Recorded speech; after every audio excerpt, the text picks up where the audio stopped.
Welcome to Trendy Output YouTube channel.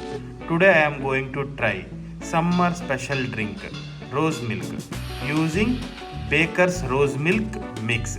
Let's start the preparation. First, take glass, add 200 ml milk,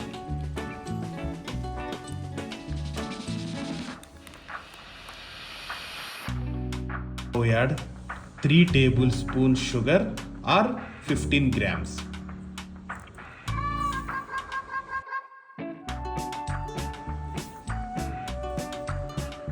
After that, add Baker's Rosemilk mix 4 to 5 drops.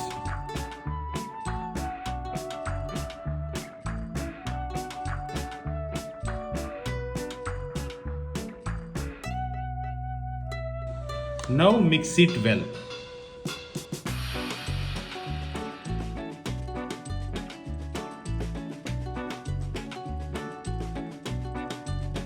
Sugar got dissolved, mixing completed. Now finally add some ice cubes and serve it.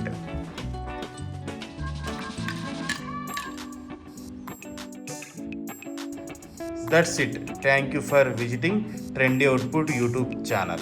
Please share and subscribe.